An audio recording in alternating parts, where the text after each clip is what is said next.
ರೇಖೆ ಅಂದರೆ ಏನು? ಸಮಸ್ತವಾದ ಮಾಹಿತಿಯನ್ನು ನೀಡಬೇಕು ಅನ್ಕೊಂಡಿದ್ದೀನಿ.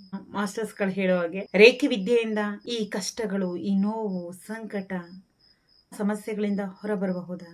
ಈ ಬಗ್ಗೆ ಸಮಸ್ತ ಮಾಹಿತಿಯನ್ನು ತಿಳ್ಕೋಬೇಕು ಅಂತ ನಮ್ಮ ಚಾನಲ್ ಅನ್ನಪೂರ್ಣೇಶ್ವರಿ ರೇಖಿ ಸೆಂಟರ್ ಈ ಚಾನಲನ್ನು ಸಬ್ಸ್ಕ್ರೈಬ್ ಮಾಡಿ ಸಾಧ್ಯವಾದಷ್ಟು ರೇಖೆಯ ಮಹತ್ತರವಾದ ವಿಚಾರಗಳನ್ನು ಬೇರೆಯವರಿಗೆ ಶೇರ್ ಮಾಡಿ.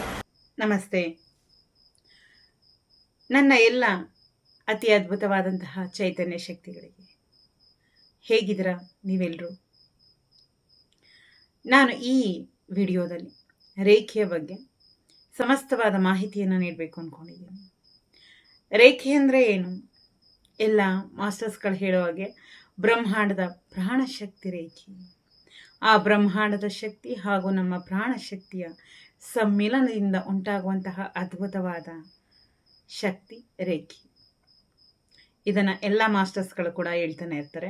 ಹಾಗೆ ಈ ಒಂದು ರೇಖೆಯ ಬಗ್ಗೆ ಹೇಳೋದಕ್ಕಿಂತ ಮುಂಚೆ ನನ್ನ ಆರಾಧ್ಯ ದೈವ ನನ್ನ ಅಮ್ಮ ಅನ್ನಪೂರ್ಣೇಶ್ವರಿ ಅಮ್ಮನವರಿಗೂ ನನ್ನ ರೇಖಿ ಗುರುಗಳಿಗೂ ಹೃದಯಪೂರ್ವಕವಾದ ಧನ್ಯವಾದವನ್ನು ಅರ್ಪಿಸ್ತಾ ನನ್ನ ಮಾತುಗಳನ್ನು ಮುಂದುವರಿಸ್ತಾ ಇದ್ದೀನಿ. ನೀವೆಲ್ಲರೂ ಕೂಡ ರೇಖೆಯ ಬಗ್ಗೆ ತಿಳಿದುಕೊಳ್ಳಬೇಕು ಅಂತಹ ಆಸಕ್ತಿ.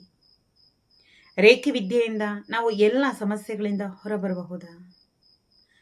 ಈ ಕಷ್ಟಗಳು, ಈ ನೋವು, ಸಂಕಟ, ನಮ್ಮ ಜೀವನದ ಎಲ್ಲ ಸಮಸ್ಯೆಗಳು ರೇಖೆ ವಿದ್ಯೆಯನ್ನು ನಾವು ಕಲಿಯೋದ್ರಿಂದ ಖಂಡಿತ ನಾವು ಹೊರಬರಬಹುದಾ? ಈ ರೀತಿ ಹಲವಾರು ಪ್ರಶ್ನೆಗಳು ನಿಮ್ಮ ಒಳಗಡೆ ಖಂಡಿತ ಇದ್ದೇ ಇದೆ. ಆದರೂ ಇದು ಯಾವುದೋ ಒಂದು ದಾರಿ ಭಗವಂತ ತೋರಿದಾನೆ ಅಂತ ಅನಿಸುತ್ತೆ. ನಾವೆಲ್ಲ ಕೂಡ ನಮ್ಮ ಕಷ್ಟಗಳಿಂದ ಹೊರಬರಬೇಕು ಅನ್ನುವಂತಹ ಮನಸ್ಥಿತಿಯಿಂದನೇ ನೀವೆಲ್ಲರೂ ಕೂಡ ರೇಖೆ ವಿದ್ಯೆಯನ್ನು ಕಲಿಯುವಂತಹ ಪ್ರಯತ್ನವನ್ನು ಮಾಡ್ತಾ ಇದ್ದೀರಾ. ಖಂಡಿತ ನಿಮ್ಮ ಯಾವುದೇ ಸಮಸ್ಯೆ ಇರಲಿ, ಶಾರೀರಿಕ ಸಮಸ್ಯೆ, ಆರ್ಥಿಕ ಸಮಸ್ಯೆ, ಸಾಮಾಜಿಕವಾಗಿ, ಮಾನಸಿಕವಾಗಿ ನೀವು ಎಂತಹದೇ ಸಮಸ್ಯೆಗೆ ಒಳಪಟ್ಟರೂ ಕೂಡ ಆ ಎಲ್ಲ ಸಮಸ್ಯೆಗಳಿಂದ ನಿಮ್ಮನ್ನು ಹೊರತರುವಂತಹ ಅದ್ಭುತವಾದ ಶಕ್ತಿ ಈ ರೇಖೆಗಿದೆ. ಹೇಗೆ ನಾವೆಲ್ಲರೂ ಕೂಡ ಈ ಕಾಲಮಾನದಲ್ಲಿ ಎಲ್ಲವನ್ನ ಕೂಡ ಭೌತಿಕವಾದಂತಹ ಒಂದು ಸಮಸ್ಯೆಯ ರೀತಿಯೇ ನೋಡ್ತಾ ಇರ್ತೀವಿ.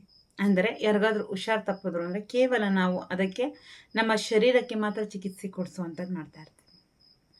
ಅದರ ಆ ಒಂದು ಸ್ಥಿತಿಗೆ ಕಾರಣ ಆಗಿರುವಂತಹ ನಮ್ಮ ಚಕ್ರಗಳಲ್ಲಿ ಇರುವಂತಹ ಬ್ಲಾಕೇಜಸ್ನ ಕ್ಲಿಯರ್ ಮಾಡ್ಕೊಳ್ಳೋದಕ್ಕೆ ಯಾವುದೇ ಪ್ರಯತ್ನವನ್ನು ಕೂಡ ಮಾಡಲ್ಲ. ಹಾಗಾಗಿ ಒಂದಲ್ಲ ಮತ್ತೊಂದು ಅನಾರೋಗ್ಯ ಸಮಸ್ಯೆಗೆ ತುತ್ತಾಗುವಂಥದ್ದು. ಒಂದು ಚಕ್ರ ನನ್ನ ಜೀವನದಲ್ಲಿ ಬ್ಲಾಕ್ ಆಯಿತು ಅಂತ ಅಂದರೆ ಯಾವುದೋ ಒಂದು ಚಕ್ರ ಬ್ಲಾಕೇಜ್ ಆಗುತ್ತೆ. ಅನಾಹತ ಚಕ್ರನೇ ಬ್ಲಾಕೇಜ್ ಆಗುತ್ತೆ. ನಮ್ಮಲ್ಲಿರುವಂತಹ, ನಮ್ಮ ಸುತ್ತಲಿರುವಂತಹ ಎಲ್ಲ ನಮ್ಮ ಮನೆಯ ಸದಸ್ಯರಿಂದ ನಿಷ್ಠುರ ಆಗುವಂಥದ್ದು, ಸ್ನೇಹಿತರಿಂದ ಮೋಸ ಹೋಗುವಂಥದ್ದು, ಎಲ್ಲ ಸಂಬಂಧಿಕರಲ್ಲಿ ದ್ವೇಷವನ್ನು ಕಟ್ಕೊಳ್ಳುವಂಥದ್ದು, ನನ್ನದಲ್ಲದ ತಪ್ಪಿಗೆ ಹೊಣೆ ಆಗುವಂಥದ್ದು, ಹಾಗೆ ಅದಕ್ಕೆ ಸಂಬಂಧಪಟ್ಟಂತಹ ಹೃದಯ ಸಂಬಂಧಿ ಸಮಸ್ಯೆಗಳನ್ನು ಎದುರಿಸುವಂಥದ್ದು, ಅಸ್ತಮದಂತಹ ಸಮಸ್ಯೆಗಳು ಬರಬಹುದು. ಈ ನಿಮ್ಮ ಶ್ವಾಸಕೋಶದಲ್ಲಿ ಹಲವಾರು ಸಮಸ್ಯೆಗಳು ಉಂಟಾಗುವಂಥದ್ದು. ಈ ರೀತಿ ಒಂದು ಸಮಸ್ಯೆಗೆ ತುತ್ತಾಗ್ತಾ ಇದ್ದಾಗೆ ಅದರ ರಿಲೇಟೆಡ್ ಮಣಿಪುರ ಚಕ್ರ, ಹಣಕಾಸಿಗೆ ಸಂಬಂಧಪಟ್ಟಂತಹ ಸಮಸ್ಯೆ ಸೃಷ್ಟಿಯಾಗುತ್ತೆ. ನೋಡಿ, ಇಲ್ಲಿ ನಾವು ಶಾರೀರಿಕವಾಗಿ ಹಾಳಾಯಿತು ಅಂದರೆ ಸಾಕು, ನಾವು ಆರ್ಥಿಕವಾಗಿ ಕೂಡ ಹಾಳಾಗ್ತೀವಿ. ಅಂದರೆ ಈ ಎಲ್ಲ ಸಮಸ್ಯೆಗಳು ಕೂಡ ನಿಮಗೆ ಬಂದಿರುವಂಥದ್ದು ನಿಮ್ಮ ಚಕ್ರಗಳಿಗೆ. ಆದರೆ ನೀವೆಲ್ಲ ಚಿಕಿತ್ಸೆಯನ್ನು ಕೇವಲ ಶರೀರಕ್ಕೆ ಪಡಿತಾ ಇದ್ದೀರ. ನಿಮ್ಮ ಚಕ್ರಗಳನ್ನು, ನಿಮ್ಮ ಅಂತಃಶಕ್ತಿಯನ್ನು ನೀವು ಹಿಮ್ಮಡಿ ಮಾಡಿಕೊಳ್ಳುವಂತಹ ಒಂದು ಸಾಧನೆಯನ್ನು ಮಾಡ್ದೇ ಇರೋ ಫಲ ಈ ಎಲ್ಲ ಸಮಸ್ಯೆಗಳಿಗೆ ನೀವು ತುತ್ತಾಗ್ತಾ ಇರ್ತೀರ. ಹಾಗಿದ್ರೆ ಮೇಡಮ್, ಬ್ರಹ್ಮಾಂಡದ ಶಕ್ತಿ ನಮ್ಮ ಒಳಗಡೆ ಜಾಗೃತ ಆಗೋದು ನಿಜಾನ? ಆ ಶಕ್ತಿ ಸಂಚಾರ ಹೇಗಾಗತ್ತೆ? ಹೇಗೆ ಬ್ರಹ್ಮಾಂಡದಿಂದ ಅಂತಹ ಅದ್ಭುತವಾದ ಶಕ್ತಿಯನ್ನು ನಮ್ಮ ಒಳಗಡೆ ಜಾಗೃತ ಮಾಡುವಂಥದ್ದಾಗುತ್ತೆ? ಈ ರೀತಿ ಎಲ್ಲ ಹಲವಾರು ಪ್ರಶ್ನೆಗಳನ್ನು, ಗೊಂದಲಗಳನ್ನು ಹೊತ್ತು ಅದರ ನಡುವೆ ಕೂಡ ಈ ಒಂದು ವಿದ್ಯೆಯನ್ನು ಕಲಿತು ನಮ್ಮ ಎಲ್ಲ ಸಮಸ್ಯೆಗಳಿಂದ ಹೊರಬರಬೇಕು ಅನ್ನುವಂತಹ ಪ್ರಯತ್ನವನ್ನು ನೀವೆಲ್ಲರೂ ಕೂಡ ಮಾಡ್ತಾ ಇದ್ದೀರಿ. ನೋಡಿ, ಬ್ರಹ್ಮಾಂಡ ಅನ್ನೋದು ಮತ್ತೇನೂ ಅಲ್ಲ, ಈ ಜಗತ್ತನ್ನು ಇಡೀ ಎಷ್ಟೋ ಕೋಟ್ಯಾಂತರ ಗ್ಯಾಲಕ್ಸಿಗಳಿದೆ, ಗ್ರಹ ನಕ್ಷತ್ರಗಳಿದೆ ಅಲ್ವಾ? ಇದೆಲ್ಲ ನಮಗೆ ಗೊತ್ತಿರೋ ಅಂಥದ್ದು. ಈ ಕೋಟ್ಯಾಂತರ ಗ್ಯಾಲಕ್ಸಿ ಅದರೇ ಆದ ಪಥದಲ್ಲಿ ತನ್ನ ಕಾರ್ಯವನ್ನು ನಿರ್ವಹಿಸ್ತಾ ಇದೆ. ಗ್ರಹ ನಕ್ಷತ್ರಗಳು ಅದರ ಕಾರ್ಯವನ್ನು ಅದು ನಿರ್ವಹಿಸ್ತಾ ಇದೆ. ಈ ಎಲ್ಲ ನಿರ್ವಹಣೆಯನ್ನ ಮಾಡ್ತಾ ಇರುವಂತಹ ಯಾವುದೋ ಒಂದು ಶಕ್ತಿ ಇರಬೇಕಲ್ಲ, ಇದು ಎಲ್ಲವನ್ನ ನಿಯಂತ್ರಣ ಮಾಡುವಂತಹ ಅದ್ಭುತವಾದ ಒಂದು ಶಕ್ತಿ ಇರಬೇಕಲ್ಲ. ಏನದು? ನಮ್ಮ ಹಿರೀಕರು ಆ ಒಂದು ಅದ್ಭುತವಾದ ಶಕ್ತಿಯನ್ನೇ ಭಗವಂತ, ದೈವ ಅಂತ ಕರೆದಿದ್ದು. ಇಡೀ ಸಮಸ್ತ ಸೃಷ್ಟಿಯನ್ನೇ ತನ್ನ ಹಿಡಿತದಲ್ಲಿ ಇಟ್ಕೊಂಡು ಎಲ್ಲರ ಆಗು ಹೋಗುಗಳನ್ನು ಗಮನಿಸ್ತಾ ಎಲ್ಲವನ್ನ ನಿಯಂತ್ರಣ ಮಾಡುವಂತಹ ಅದಮ್ಯವಾದ ಚೈತನ್ಯ ಇರುತ್ತೆ, ಒಂದು ಭಗವಂತನ ರೂಪ. ಈಗ ನಾನು ಆರಾಧನೆ ಮಾಡುವಂತಹ ನನ್ನ ಅಮ್ಮನವರ ರೂಪದಲ್ಲಿ ಈ ಇಡೀ ಬ್ರಹ್ಮಾಂಡವೇ ನನ್ನ ಅಮ್ಮನ ರೂಪ ಅಂತ ಅನ್ಕೊಳ್ಳಿ, ಅಥವಾ ನಾನು ಆರಾಧನೆ ಮಾಡುವಂತಹ ರಾಯರ ರೂಪ ಕೂಡ ಆಗಿರಬಹುದು. ಒಮ್ಮೆ ಆಲೋಚನೆ ಮಾಡಿ, ಈ ಬ್ರಹ್ಮಾಂಡ ಅಂದರೆ ಏನು? ಬ್ರಹ್ಮಾಂಡದ ಶಕ್ತಿ ಬಂದು ನಮ್ಮನ್ನು ಕಾಪಾಡುತ್ತಾ. ಈ ಎಲ್ಲ ದ್ವಂದ್ವ ಮನಸ್ಥಿತಿಯ ಬದಲು ಇಡೀ ಬ್ರಹ್ಮಾಂಡವೇ ನೀವು ಆರಾಧನೆ ಮಾಡುವಂತಹ ಆ ಒಂದು ದೈವ ಶಕ್ತಿಯ ರೂಪ ಅಂತ ಅನ್ಕೊಳ್ಳಿ. ಬ್ರಹ್ಮಾಂಡದಲ್ಲಿರುವ ಎಲ್ಲ ಶಕ್ತಿಯು ಕೂಡ ನಿಮ್ಮ ಒಳಗಡೆ ಜಾಗೃತ ಆಗಲ್ಲ. ಯಾಕೆಂದ್ರೆ ಈ ಬ್ರಹ್ಮಾಂಡದಲ್ಲೂ ಕೂಡ ಒಳ್ಳೆಯದು ಕೂಡ ಇದೆ, ಕೆಟ್ಟದು ಕೂಡ ಇದೆ. ಪ್ರೋಟಾನ್ ಮತ್ತು ಎಲೆಕ್ಟ್ರಾನ್ಸ್ಗಳಿದ್ದ ಹಾಗೆ ಪ್ರತಿಯೊಂದರಲ್ಲೂ ಕೂಡ ಧನಾತ್ಮಕ ಹಾಗೂ ಋಣಾತ್ಮಕ ಶಕ್ತಿಗಳಿಂದನೇ ಸೃಷ್ಟಿಯಾಗಿರುವಂಥದ್ದು. ಹಾಗಿದ್ರೆ ಈ ಬ್ರಹ್ಮಾಂಡದ ಶಕ್ತಿಯ ನಮ್ಮ ಒಳಗಡೆ ಜಾಗೃತ ಆಗುತ್ತೆ ಅನ್ನೋ ಆಗಿದ್ರೆ, ಜಸ್ಟ್ ನಾವು ವಸ್ತುವನ್ನು ರಬ್ ಮಾಡಿ ಈ ರೀತಿ ರಿಸೀವ್ ಮಾಡ್ತಾ ಇದ್ದಾಗೆ ಬ್ರಹ್ಮಾಂಡದಿಂದ ಅದ್ಭುತವಾಗಿ ನಮ್ಮ ಚಕ್ರಗಳನ್ನು ಕ್ಲೆನ್ಸ್ ಮಾಡಲಿಕ್ಕೆ, ಅಲ್ಲಿರುವಂತಹ ಎಲ್ಲ ಲೋಪದೋಷಗಳನ್ನು ತೆಗೆದುಹಾಕೋದಿಕ್ಕೆ ಪಾಸಿಟಿವ್ ಎನರ್ಜಿನ ಹೇಗೆ ಬರೋಕ್ಕೆ ಸಾಧ್ಯ? ನೆಗೆಟಿವ್ ಕೂಡ ಬರಬಹುದು, ಸಮಸ್ಯೆ ಕೂಡ ಆಗಬಹುದು ಅಲ್ವಾ? ಅಲ್ಲಿಗೆ ಒಂದು ಆಲೋಚನೆ ಮಾಡಿ, ಈ ಬ್ರಹ್ಮಾಂಡ ನಾನು ಆರಾಧನೆ ಮಾಡುವಂತಹ ದೈವದ ರೂಪದಲ್ಲಿದ್ದರೆ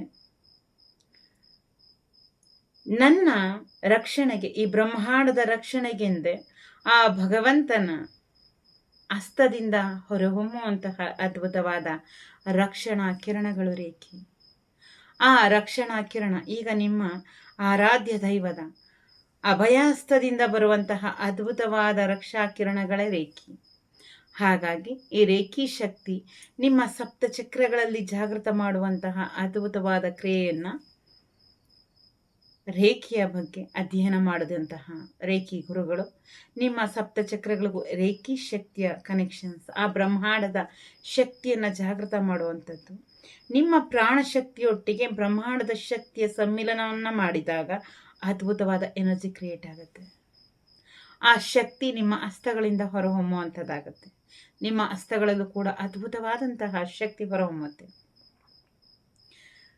ಆ ಬ್ರಹ್ಮಾಂಡದ ಶಕ್ತಿ, ಆ ಬ್ರಹ್ಮಾಂಡದಿಂದ ಯಾವಾಗ ಅದ್ಭುತವಾದ ರಕ್ಷಣಾ ಕಿರಣಗಳು ನಿಮ್ಮ ಸಪ್ತ ಚಕ್ರಗಳಲ್ಲೂ ಜಾಗೃತ ಆಗುವಂತಹ ಪ್ರಕ್ರಿಯೆ ಆರಂಭ ಆಗುತ್ತೆ, ತನ್ನಂತೆ ತಾನೇ ನಿಮ್ಮ ಚಕ್ರಗಳಿಗೂ ಹಾಗೂ ಬ್ರಹ್ಮಾಂಡಕ್ಕೂ ಅದ್ಭುತವಾದ ಸಂಪರ್ಕ ನಳಿಗೆ ಏರ್ಪಾಟಾಗುತ್ತೆ. ಆ ಸಂಪರ್ಕ ನಳಿಗೆಯ ಮುಖಾಂತರ ಆ ಒಂದು ರಕ್ಷಣಾ ಕಿರಣಗಳು ಸದಾಕಾಲ ನಿಮ್ಮ ಒಳಗಡೆ ಸಂಚಾರ ಆಗುವಂಥದ್ದು, ಅಲ್ಲಿರುವ ಎಲ್ಲ ಬ್ಲಾಕೇಜಸ್ಸನ್ನು ಕ್ಲಿಯರ್ ಮಾಡುವಂಥದ್ದು, ನಿಮ್ಮ ಚಕ್ರಗಳನ್ನು ಅದ್ಭುತವಾಗಿ ಕ್ರಿಯಾಶೀಲ ಮಾಡೋ ಮೂಲಕ ನಿಮ್ಮನ್ನು ಶಾರೀರಿಕ ಸಮಸ್ಯೆಗಳಿಂದ, ಆರ್ಥಿಕ ಮುಗ್ಗಟ್ಟಿನಿಂದ ಹಾಗೂ ಹಲವಾರು ಸಮಸ್ಯೆಗಳಿಂದ ಹೊರತರುವಂಥದ್ದು, ನಿಮ್ಮ ಸುತ್ತ ನಿಮ್ಮ ಸಂತೋಷಕ್ಕೂ ನಿಮ್ಮ ಯಶಸ್ಸಿಗೂ ಬೇಕಾದಂತಹ ಅದ್ಭುತವಾದಂತಹ ವಾತಾವರಣವನ್ನು ಸೃಷ್ಟಿ ಮಾಡುವಂಥದ್ದು ಆ ರಕ್ಷಣಾ ಕಿರಣಗಳಿಂದ ಆಗುತ್ತೆ. ಹಾಗಾಗಿ ರೇಖಿ ಶಕ್ತಿ ಅಂದರೆ ಭಗವಂತನ ಅಭಯ ಹಸ್ತದಿಂದ ಹೊರಹೊಮ್ಮುವಂತಹ ರಕ್ಷಣಾ ಕಿರಣಗಳು.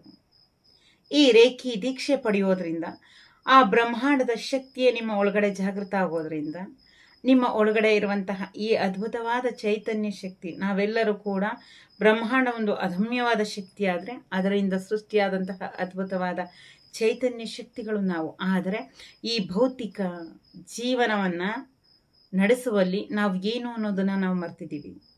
ನಮ್ಮ ಈ ಒಂದು ಆತ್ಮವನ್ನು, ನಮ್ಮ ಚೈತನ್ಯವನ್ನು ನಾವು ಜಾಗೃತ ಮಾಡೋದನ್ನೇ ಮರ್ತಿದ್ದೀವಿ. ಹಾಗಾಗಿ ನಾವು ಹಲವಾರು ಭೌತಿಕ ಸಮಸ್ಯೆಗಳಿಗೆ ತುತ್ತಾಗ್ತಾ ಇದ್ದೀವಿ.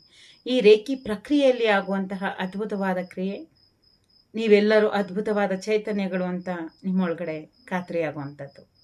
ಯಾಕೆ ಅಂದರೆ ನಮ್ಮಲ್ಲಿ ರೇಖಿ ದೀಕ್ಷೆಯನ್ನು ಪಡೆದಂತಹ ಹಲವಾರು ವಿದ್ಯಾರ್ಥಿಗಳು ನನ್ನ ಜೀವನದಲ್ಲಿ ಈ ಹಿಂದೆ ಹೇಗಿದ್ದೆ, ಆದರೆ ಇವತ್ತು ನನ್ನ ಜೀವನದ ಆಲೋಚನೆ ಅದ್ಭುತವಾಗಿದೆ.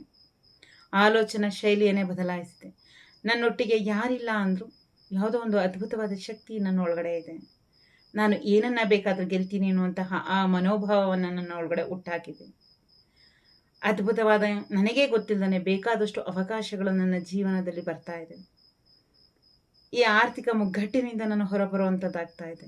ನನ್ನ ಜೀವನದ ಯಶಸ್ಸಿಗೆ ಬೇಕಾದಂತಹ ವ್ಯಕ್ತಿಗಳನ್ನ ಮಾತ್ರ ನನ್ನತ್ತ ಆಕರ್ಷಣೆ ಮಾಡುವಂತಹ ಕೆಪಾಸಿಟಿ ಈಗ ನನಗಿದೆ. ಈ ಎಲ್ಲ ಪರಿವರ್ತನೆ ಹೇಗೆ ಅಂತ ಗೊತ್ತಿಲ್ಲ. ನಿರಂತರವಾಗಿ ನೀವು ಹೇಳಿದಂತೆ ನಾವು ರೇಖೆ ಅಭ್ಯಾಸವನ್ನು ಮಾಡ್ತಾ ಇದ್ದೀವಿ. ಆ ಬ್ರಹ್ಮಾಂಡದ ಶಕ್ತಿ, ನೀವಿಲ್ಲಿ ಏನನ್ನೂ ಮಾಡೋ ಅಗತ್ಯ ಇಲ್ಲ. ದಿನನಿತ್ಯ ಅಭ್ಯಾಸದಿಂದ ನಿಮ್ಮ ಚಕ್ರಗಳನ್ನು ಕ್ರಿಯಾಶೀಲ ಆಗೋ ಕಡೆ ನೀವು ಗಮನ ಕೊಟ್ಟರೆ ಸಾಕು.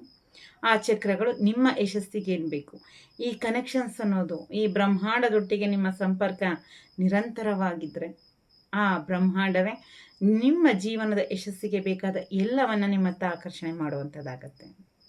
ನಿಮ್ಮಲ್ಲಿರುವಂತಹ ಹಲವಾರು ದ್ವಂದ್ವ ಮನಸ್ಥಿತಿ ಅನ್ನೋದು ಸಂಪೂರ್ಣವಾಗಿ ನಾಶ ಆಗೋ ಮೂಲಕ ಅದ್ಭುತವಾದ ಕ್ರಿಯಾಶೀಲತೆ ನಿಮ್ಮೊಳಗಡೆ ಜಾಗೃತ ಆಗುತ್ತೆ. ನಿಮ್ಮ ಜೀವನದ ಯಶಸ್ಸಿಗೆ ಏನು ಬೇಕು ಆ ರೀತಿ ನಿಮ್ಮ ಆಲೋಚನೆಗಳು ಬದಲಾಗುತ್ತೆ. ನಿಮ್ಮಲ್ಲಿ ನೀವು ಮಾಡ್ತಾ ಇದ್ದಂತಹ ಸರಿ ತಪ್ಪುಗಳ ಬಗ್ಗೆ ಒಂದು ಅದ್ಭುತವಾದಂತಹ ಕ್ಲಾರಿಟಿ ನಿಮಗೆ ಸಿಗೋ ಮೂಲಕ ನಿಮ್ಮ ಮನಸ್ಸಿನ ನಿಯಂತ್ರಣ ನಿಮಗಾಗುತ್ತೆ. ಯಾವಾಗ ಒಬ್ಬ ವ್ಯಕ್ತಿ ಅವನ ಮನಸ್ಸನ್ನು ನಿಗ್ರಹಿಸ್ತಾನೆ, ಅವನು ಎಷ್ಟೋ ಹಲವಾರು ಸಮಸ್ಯೆಗಳಿಂದ ಹೊರಬರುವಂಥದ್ದಾಗತ್ತೆ. ಯಾವಾಗ ಈ ರಕ್ಷಣಾ ಕಿರಣಗಳು ನಿಮ್ಮ ಒಳಗಡೆ ಸಂಚಾರ ಮಾಡ್ತಾ ಇರುತ್ತೆ, ಅಲ್ಲಿರುವಂತಹ ಎಲ್ಲ ಅನಾರೋಗ್ಯ ಸಮಸ್ಯೆ ತನ್ನಂತೆ ತಾನೇ ಕ್ಲಿಯರ್ ಆಗ್ತಾ ಬರುತ್ತೆ. ಹಾಗಾಗಿ ರೇಖಿ ದೀಕ್ಷೆ ಈ ಭೂಮಿಯ ಮೇಲೆ ಇರುವಂತಹ ಪ್ರತಿಯೊಬ್ಬ ವ್ಯಕ್ತಿಗೂ ಕೂಡ ಅವಶ್ಯಕ. ರೇಖಿಯನ್ನು ಅಭ್ಯಾಸ ಮಾಡ್ತಾ ಬರೋದ್ರಿಂದ ಆ ನಿಜವಾದ ಚೈತನ್ಯ, ನಾವು ಈಗೇನು ಈ ಭೌತಿಕ ಜೀವನವನ್ನು ಮಾಡ್ತಾ ಇದ್ದೀವಿ, ಇದ್ಯಾವುದು ನಿಜವಾದ ಜೀವನ ಅಲ್ಲ. ನಾವೊಂದು ಅದ್ಭುತವಾದ ಚೈತನ್ಯ. ನಮ್ಮ ಜೀವನದಲ್ಲಿ ನಾನು ಏನನ್ನ ಬೇಕಾದರೂ ಪಡೆಯುವಂತಹ ಶಕ್ತಿ, ಸಾಮರ್ಥ್ಯ ನನಗೇ ಇದೆ. ನಾನು ನನ್ನನ್ನು ಏನು ಅಂತ ನಾನು ಕಂಡುಕೊಂಡೇ ಇಲ್ಲ. ಯಾರು ನೀವೇನು ಅಂತ ನಿಮ್ಮನ್ನು ನೀವು ಕಂಡುಕೊಳ್ಳುವಂತಹ ಪ್ರಯತ್ನ ಇದುವರೆಗೂ ಕೂಡ ಮಾಡಿಲ್ಲ. ಹಾಗಾಗಿ ನಿಮ್ಮ ಜೀವನದಲ್ಲಿ ಹಲವಾರು ಸಮಸ್ಯೆಗಳನ್ನು ಎದುರಿಸ್ತಾ ಇದ್ದೀರ. ಮೊದಲಿಗೆ ನಿಮ್ಮ ಒಳಗಡೆ ಇರುವಂತಹ ಚೈತನ್ಯವನ್ನು ಬಡಿದೆಬ್ಬಿಸುವಂಥ ಕೆಲಸ ಮಾಡಿ. ಹಾಗೆ ಆ ಬ್ರಹ್ಮಾಂಡದ ಶಕ್ತಿಯ ಈ ಶರೀರದಲ್ಲಿ ಸಂಚಾರ ಆಗ್ತಾ ಇದೆ ಅಂದಾಗ ಈ ಶರೀರ ಒಂದು ಅದ್ಭುತ ಅನ್ನುವಂತಹ ಭಾವವನ್ನು ನಿಮ್ಮ ಒಳಗಡೆ ಬೆಳೆಸ್ಕೊಳ್ಳುವಂಥದ್ದನ್ನು ಇಂದಿನಿಂದ ಆರಂಭ ಮಾಡಿ. I am not ordinary, I am extraordinary. ನಾನೇ ಒಂದು ಅದ್ಭುತವಾದಂತಹ ಚೈತನ್ಯ ಶಕ್ತಿ.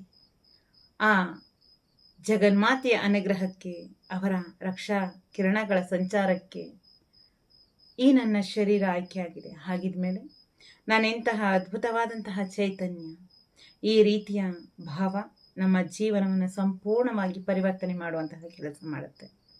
ಆ ಭಗವಂತನ ರಕ್ಷಣಾ ಕಿರಣಗಳು ಖಂಡಿತ ರೇಖೆಯ ರೂಪದಲ್ಲಿ ನಿಮ್ಮೆಲ್ಲರನ್ನ ರಕ್ಷಣೆ ಮಾಡುವ ಮೂಲಕ ನಿಮ್ಮ ಎಲ್ಲರ ಇಷ್ಟಾರ್ಥಗಳನ್ನು ನೆರವೇರಿಸುವಂಥದ್ದಾಗಲಿ. ಅದ್ಭುತವಾದ ನಡೆದಾಡುವ ಚೈತನ್ಯಗಳಂತೆ ನೀವೆಲ್ಲರೂ ಕೂಡ ಪರಿವರ್ತನೆ ಆಗುವ ಮೂಲಕ ರೇಖೆಯನ್ನು ರಕ್ಷಣೆ ಮಾಡುವಂತಾಗಲಿ ಅಂತ ಹೇಳ್ತಾ ನನ್ನ ಮಾತುಗಳನ್ನು ಮುಕ್ತಾಯ ಮಾಡ್ತಾ ಇದ್ದೀನಿ. ಧನ್ಯವಾದಗಳು. ರೇಖಿ ರಕ್ಷತಿ ರಕ್ಷಿತಃ. ಜಗನ್ಮಾತೆ ಕೃಪಾ ಕಟಾಕ್ಷ ಸಿದ್ಧಿರಸ್ತು. ಧನ್ಯವಾದಗಳು.